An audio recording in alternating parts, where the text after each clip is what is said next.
5ই June 2024 হাইকোর্টের একটি রায়ের মাধ্যমে 2018 সালের জনপ্রশাসন মন্ত্রণালয় কর্তৃক জারিকৃত পরিপত্র অবৈধ ঘোষণা করে।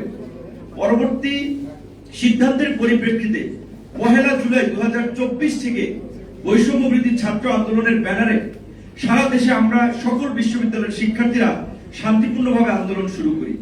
এই ব্যানার থেকে আমরা শিক্ষার্থীরা সকল গ্রেডে কোটা সংস্কার করে সংসদের জরুরি অধিবেশনের মাধ্যমে আইন পাশের দাবি জানাই।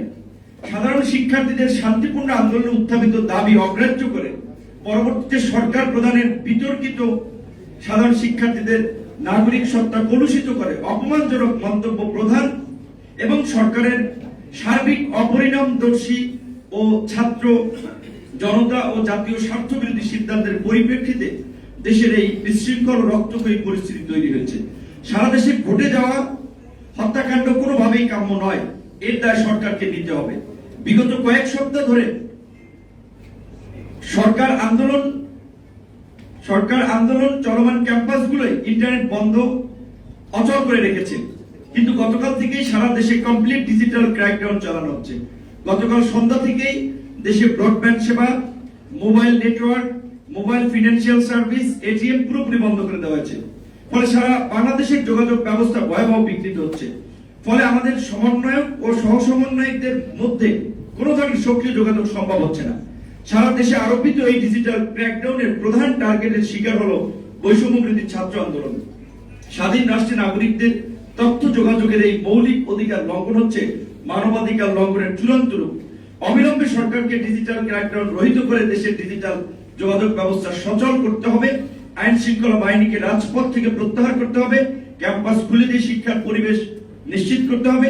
যোগাযোগ ব্যবস্থা সচল হলে সমন্বয় কমিটি নিজেদের মধ্যে আলোচনা করে দেশবাসীকে সিদ্ধান্ত জানাবে। আমাদের সুস্পষ্ট দাবি আদায় না হওয়া পর্যন্ত আন্দোলন চলমান থাকবে। যারা শহীদ হয়েছেন তাদের রুহের মাগফিরাত করছি, হত্যার বিচার চাচ্ছি। আমরা বাংলাদেশের ছাত্র জনতার সংগ্রামে ঐক্যবদ্ধভাবে পাশে আছি। দেশের নিরাপত্তা বাহিনী কর্তৃক যে নির্বিচার হত্যাযজ্ঞ চলছে আমরা তার তীব্র নিন্দা জানাই এবং এই দায় একান্ত সরকারেরই। দেশের অভ্যন্তরীণ ও আন্তর্জাতিক সকল মানবাধিকার সংস্থা এবং নাগরিক সমাজকে ছাত্র জনতার পাশে দাঁড়ানোর আমরা আহ্বান জানাই। ছাত্র নাগরিক হত্যার বিচার, আইন শৃঙ্খলা বাহিনী হত্যায় জড়িত আইন শৃঙ্খলা বাহিনীকে অপসারণ, সকল চালুর দাবিতে আগামীকাল কমপ্লিট শাটডাউন। বার্তা প্রেরক নাহিদ ইসলাম, সমন্বয় বৈষম্য বিরোধী আন্দোলন। এইটা লং মেসেজ টু ডাইরেক্ট জান। আমি দুইটা ভাগে কপি করে এটা জহিরুদ্দিন স্বপন ভাই, বিএনপির সিনিয়র একজন নেতা এবং মহাসচিব বলছিল ওনাকে মেসেজটা থ্রু করতে, তো ওনাকে এই মেসেজটা পাঠিয়েছিলাম। তার আগে আমার নাহিদ, সার্জিস, আসিফ, 4-5 জন যারা কোঅর্ডিনেটর তাদের সাথেও কথা হয়েছিল।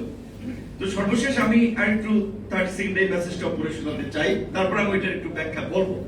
এটা হচ্ছে একটা মেয়েকে পাঠিয়েছিলাম ঢাকা ইউনিভার্সিটির, ওর নাম হচ্ছে সাকাফি। ও হচ্ছে ওই নাহিদের সাথেই কাজ করতো।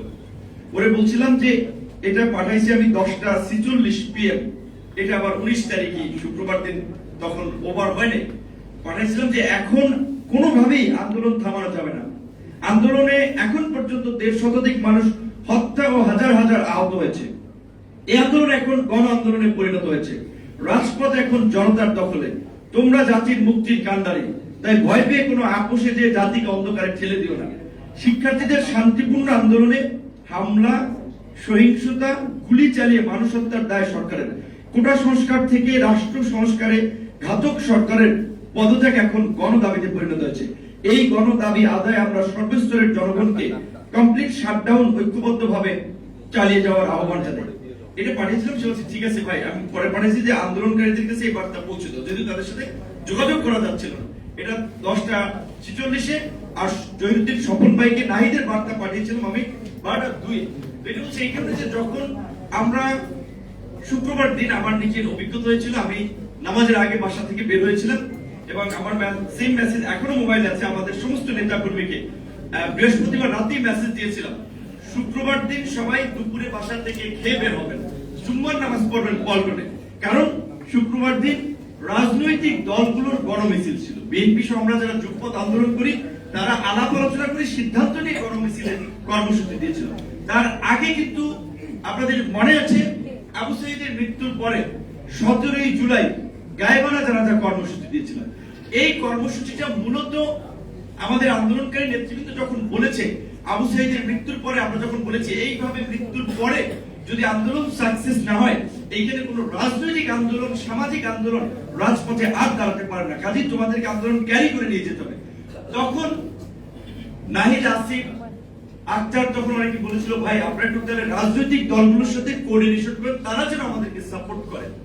যেহেতু আমরা জাতীয় পর্যায়ে রাজনৈতিক ভাবে আন্দোলন করছি, সবার সাথে সমন্বয় আছে, সেইখান থেকে মূলত রাজনৈতিক ভাবে এই 14ই জুলাই যখন শেখ হাসিনার মন্তব্যকে কেন্দ্র করে ঢাকা বিশ্ববিদ্যালয়ের শিক্ষার্থীরা তুমি কে আমি কে রাজাকার স্লোগান দিয়ে যখন ক্যাম্পাস প্রকম্পিত করেছিল, বিশেষ করে বিএনপির সালাউদ্দিন ভাই স্থায়ী কমিটির সদস্য, ওনার সাথে আমাদের 28 অক্টোবরের আন্দোলনের পরে একটা যোগাযোগ স্থাপন হয়।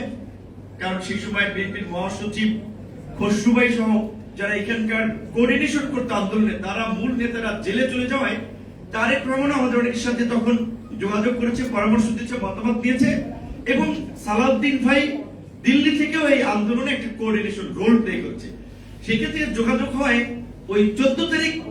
আমরা তখন সালাউদ্দিন ভাইয়ের সাথেও আমি রাশিদ ভাই গ্রুপ করেও কথা বলি যে ভাই আজকে যা দেখতে পাচ্ছি এইখানে ছাত্ররা রেজিস্ট্যান্স করবে, আপনারা ছাত্রদল এবং আপনাদেরই যেহেতু মিত্র জামাত, কাজী যেহেতু মেইন পলিটিক্যাল পার্টি বিএনপি জামাতের মিত্র, জামাতের সাথে কথা বলেন শিবিরের জন্য ছাত্রদল শিবির যেন ছাত্রলীগকে আজকে রেজিস্ট্যান্স করে এবং ছাত্রদের উপরে হামলা হলে ছাত্রলীগকে প্রতিহত করতে হবে, ক্যাম্পাস ছাড়া করতে হবে, এবং দেশের মেয়েদের হল থেকে বের করে দেওয়া ঘটনাগুলো ঘটেছে।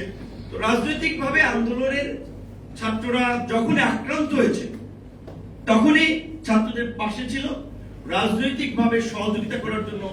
বিশেষ করে আন্দোলনের সিনিয়র সংগঠক হিসেবে, যেহেতু 2018 সালে আমরাই এই আন্দোলনকে সংগঠিত করেছি, সেই অভিজ্ঞতা থেকে আমরা শুরু থেকেই আমরা চেয়েছিলাম যে আন্দোলন যেন একটা গণ আন্দোলনে পরিণত হয় যদি সম্ভব হয়।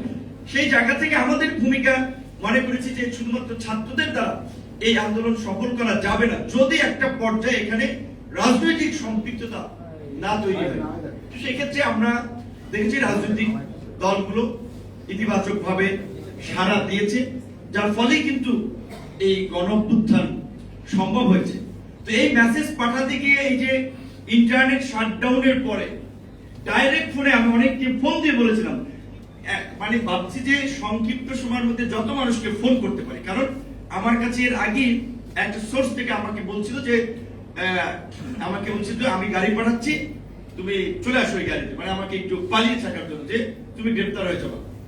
এবং যে গাড়ি পাঠাবে বলেছিল তার সে মাঝে মাঝে তথ্য দিত, কিন্তু তার প্রতি আমার একটু ডাউট ছিল, বিকজ সেও এজেন্সির সাথে খুব ভালোভাবে কানেক্টেড। সো কাজে আমি ভাবছি যে এখন গুলি চলছে বিল্ডিং এর ছাদ থেকে, এখান থেকে ওখান থেকে গাড়ি যাব, এমনিতেই তো আমরা টার্গেটেড, কে কোন জায়গা দিয়ে গুলি করে না, কিন্তু এর তো নিরাপত্তা নাই। এবং গাজীপুরের আব্দুর রহমান ভাই এখানে আমাদের শ্রমিক নেতা ছিল, আমাদের রবিন, ওর বাইক আমার বাসার নিচে, যে ভাই আপনি যান, আমি চিপায় চাপায় দিয়ে বাইক এমন ভাবে চালাবো গুলি টুলি লাগবে না, মানে বাইক তো রাইডিং এর, সে আমাকে বলছিল। আমি বলছি না, আমি বেরোবো। তো আমি যাই হোক, আমার ওয়েলিশার তার গাড়ি পাঠানো, আমি সেটা বলছি না, গাড়ি পাঠানো লাগবে, আমি বাসায় থাকবো গ্রেফতার হলেও, এবং হয়ে গেছে। আর যতক্ষণ পারি সবাইকে ফোন দিয়ে ট্রিগার করি যে সবাই যেন আন্দোলনে থাকে। তখন